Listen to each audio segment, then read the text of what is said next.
श्रीराम राम रामेति श्रीराम राम रामेति रमे रामे मनोरमे रमे रामे मनोरमे सहस्रनाम तत्तुल्यं सहस्रनाम तत्तुल्यं रामनाम वरानने रामनाम वरानने।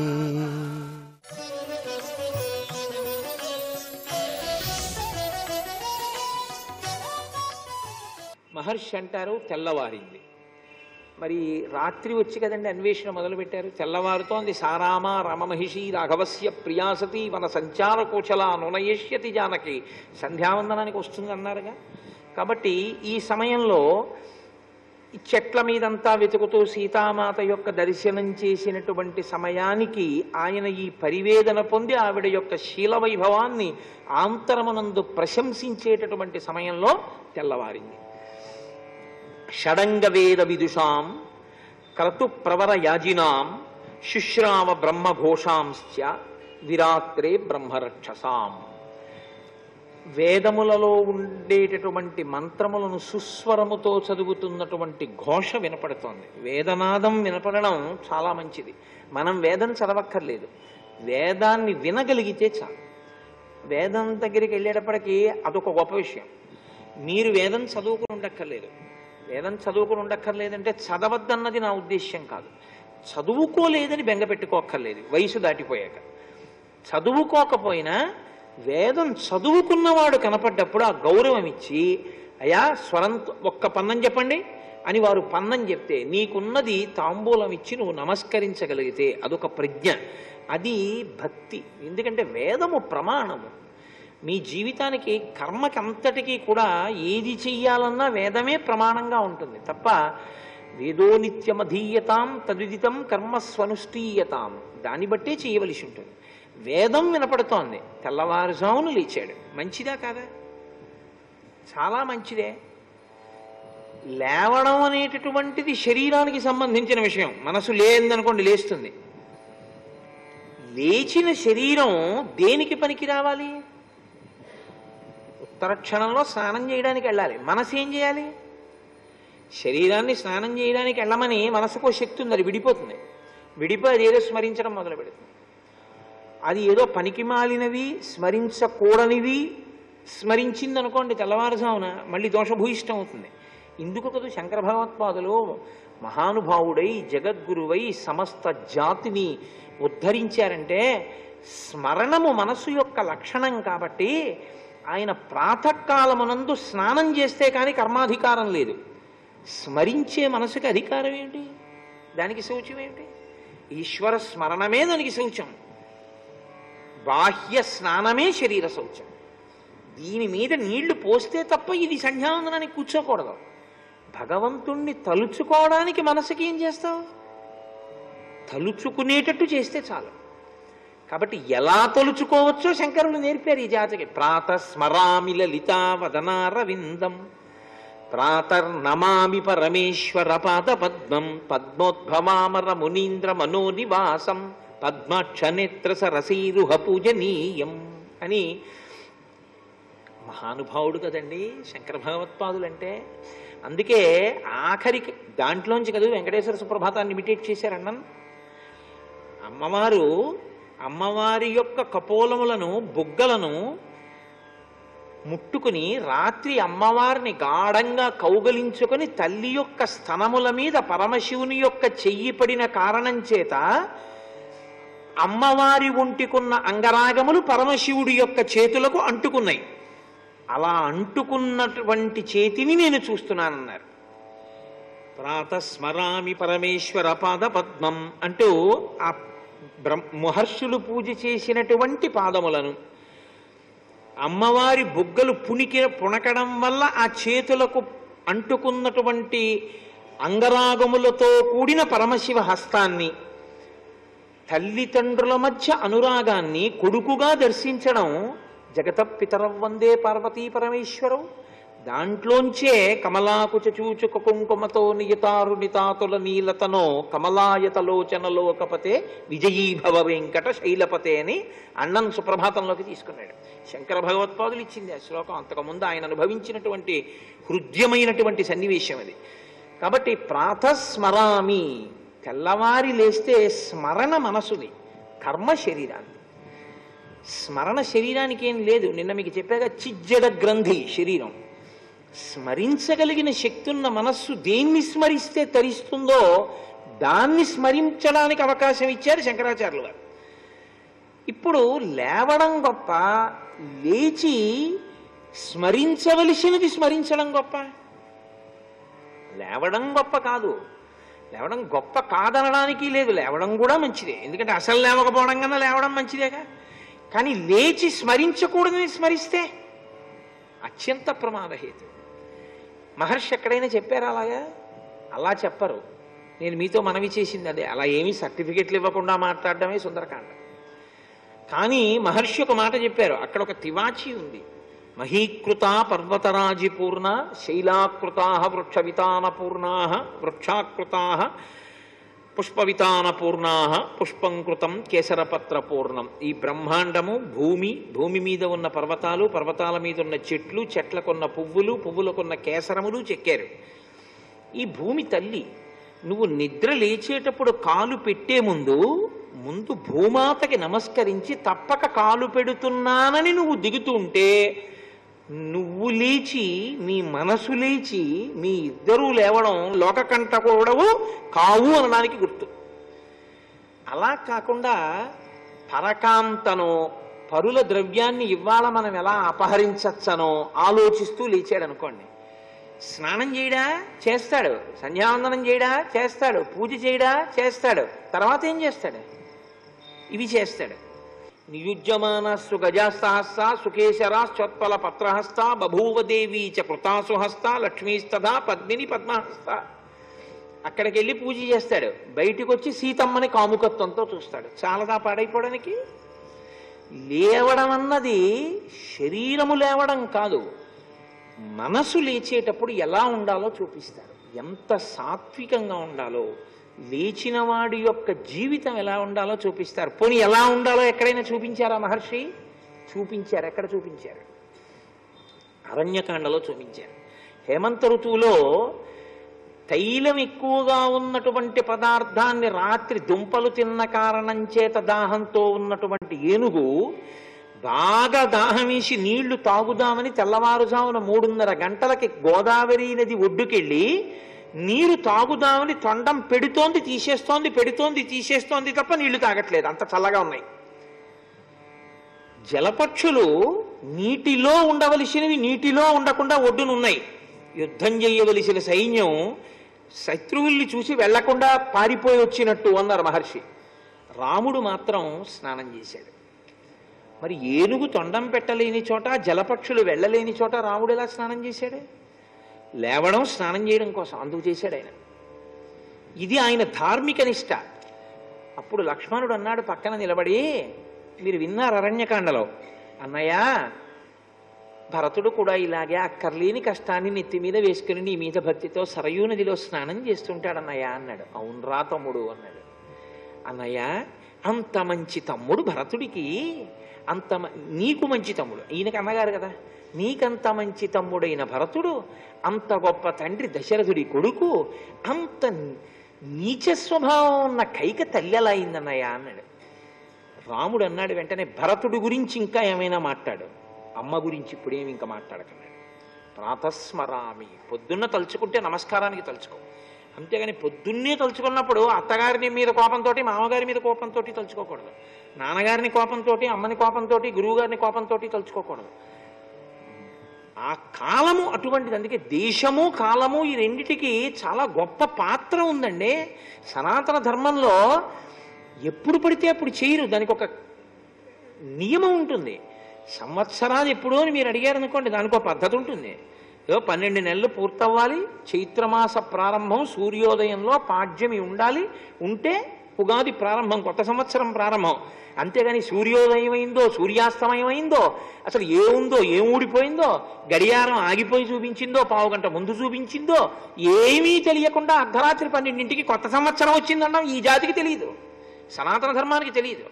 సనాతన ధర్మానికి తెలిసి ఉన్నది ఏమిటంటే ఖచ్చితమైన లెక్కతో సూర్యోదయ సూర్యాస్తమయాన్ని, చంద్రోదయ చంద్రాస్తమయాన్ని లెక్క కట్టి నక్షత్రాలతో కొత్త సంవత్సరాన్ని కానీ, నెలని కానీ, శుక్లపక్షాన్ని కానీ, కృష్ణపక్షాన్ని కానీ, తిథిని కానీ చెప్తుంది.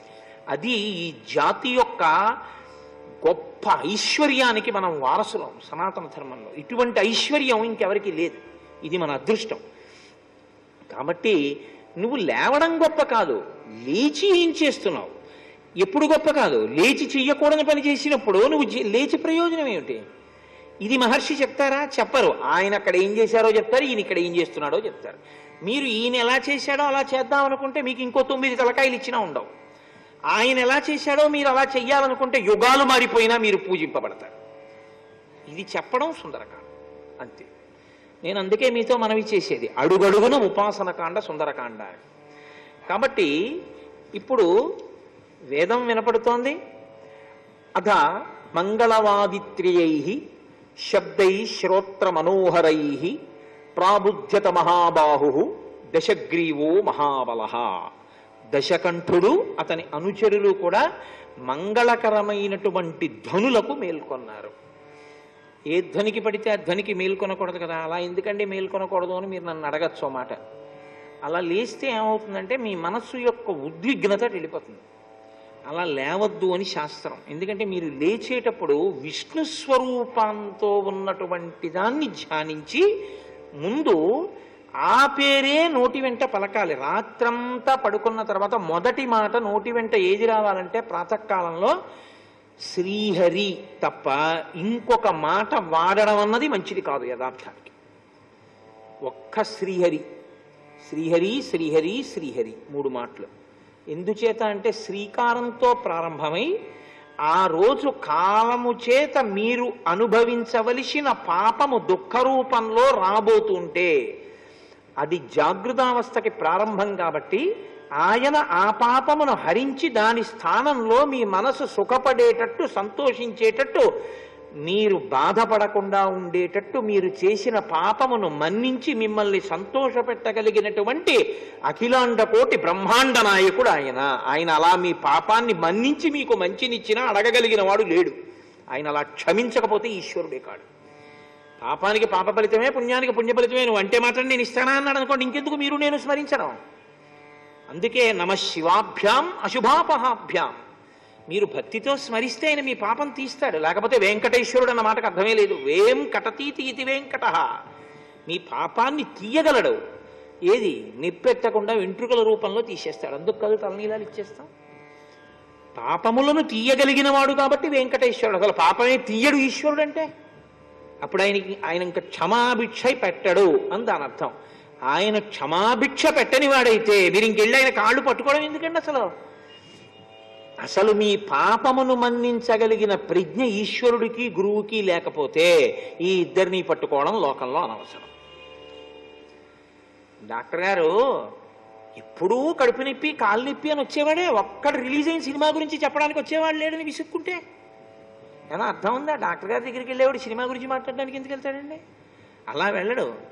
అక్కడికి వెళ్ళే వాళ్ళందరూ ఎవరెడతారంటే ఒంట్లో బాగోలేదని చెప్పేవాడే వెళ్తాడు.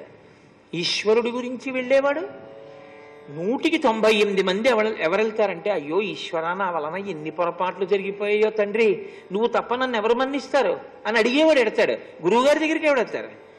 అయ్యో మేము చీకట్లో ఉండిపోయామండి, మాకు మార్గం తెలియట్లేదు, మమ్మల్ని మంచి మార్గంలో నడిపించండి అని అడగడానికి వెళ్ళేవాడు అడుగుతాడు. వాడు నీ అంత వెలుతురులోనో నీకన్నా వెలుతురులోనే ఉంటే నీ అవసరం వాడికి ఎందుకు?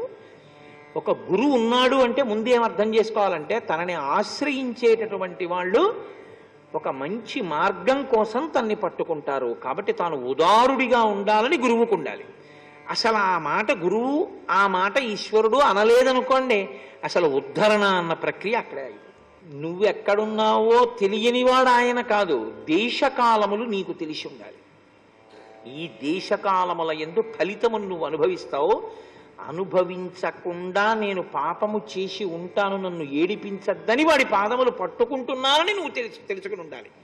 ఇవి రెండే నీ పాపమును అనుభవింప చేయడానికి వస్తాయి. అందుకే దేవి భాగవతంలో సర్వదా సర్వదేశేషు పాతుత్వాం భువనేశ్వరి మహామాయా జగద్ధాత్రి సచ్చిదానంద రూపిణి అంటారు.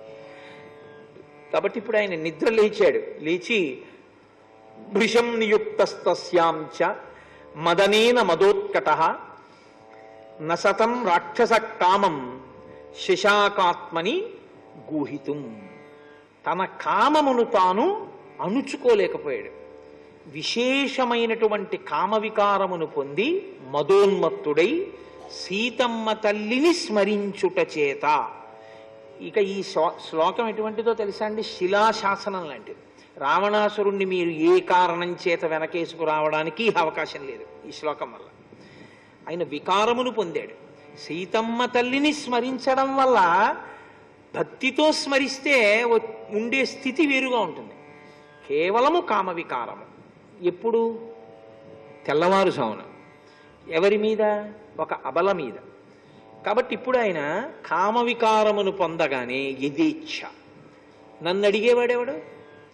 అదేమిట్రా, ఇప్పుడు నువ్వు సంధ్యావందనం చేయాలి కదా, విశ్రవసో బ్రహ్మ కొడుకు కదా, మరి నువ్వు ఇదేంటి అలా వెళ్ళొచ్చా?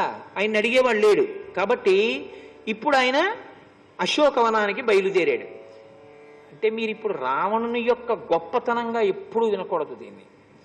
ఇది చెయ్యకూడనిది అని మీరు గ్రహించవలసి ఉంటుంది.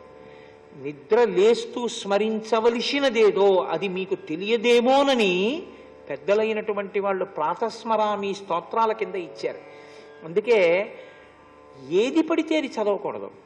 సాధికారికంగా చెప్పగలిగిన ప్రజ్ఞ ఉన్నటువంటి పెద్దలు చెప్పినవే చదువుకోవాలి తప్ప ఎవరో నాబోటి అల్పజ్ఞుడు రాసేసిన స్తోత్రాలన్నీ పట్టుకుని అదే పనిగా చదివేసుకోవడం, ఆ భాష మంది కాకపోయినా ఏదో బాగుంది కదా అని చదువుతూ ఉండడం, అలాంటి పిచ్చి పనులు చేయకూడదు. మీకు అది అర్థం అవ్వాలి. అర్థం అయితే మీ మనస్సు నిలబడుతుంది. మీరు ఎప్పుడు బాగా గుర్తుపెట్టుకోండి, నోటికున్న లక్షణం ఏమిటో తెలుసా అండి? ఒకటి తరింప చేస్తుంది అర్థం వస్తే, నోటికొస్తే మనసు నిలబడ్డం తేలిక. ఇప్పుడు నేను ఇలా పుస్తకం పెట్టుకుని చదవడానికి ప్రాతస్మరామి లలితావదనారవిందం బింబాధరం మృదులమోక్తి కశోభినాశం ఆకర్ణ దీర్ఘనయనం మణికుండిలాఢ్యం కుందేందు చందన సుధార సమందహాసం అన్నాను అనుకోండి, నేను అనుభవించడానికి మనసుకి తేలికే. కానీ ఇదే చాలా ప్రమాదం కూడా. ఎందుకో తెలుసా అండి? మనసుకున్న లక్షణం ఏమిటంటే యాంత్రీకరిస్తుంది.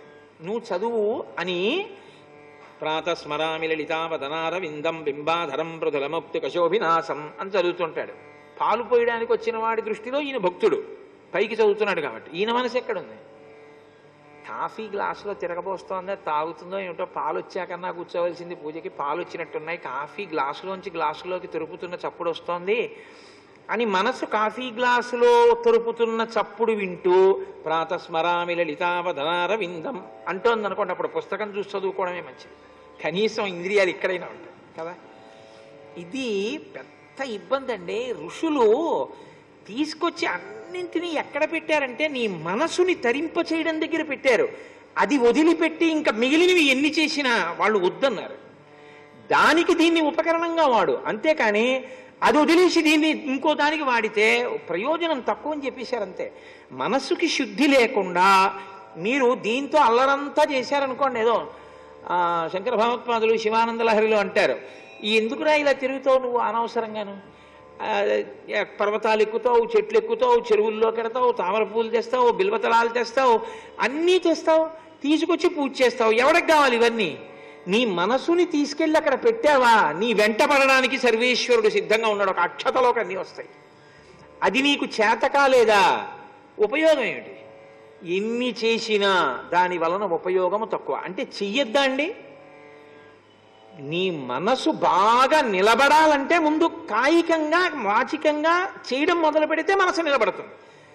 మనసుతో చేయమన్నారు కదండి, అందుకని మేము ఇవన్నీ మానేశామండి అంటే ఎలా నిలబడుతుంది? మామిడి పండు తినకుండా మామిడి పండు ఎలా ఉంటుందో చెప్పండి. మారేడు దళం మీరు చేత్తో పట్టుకుని శివలింగం మీద వేస్తే ఎలా అంటుకుంటుందో మీరు చూశారనుకోండి, అప్పుడు మనసుతో చేయండి. మనసుతో చేయమన్నారు కదండి, నేను మానేశానండి బిల్లదళాలతో పూజ అనకండి. అప్పుడు మళ్ళీ నన్ను ఇరికించకండి అందులోకి. అప్పుడు అది మీరు ఈ రెండిటికి మధ్య ఉన్నటువంటి స్థితిలో ఎదగగలగడం ఉపాసన.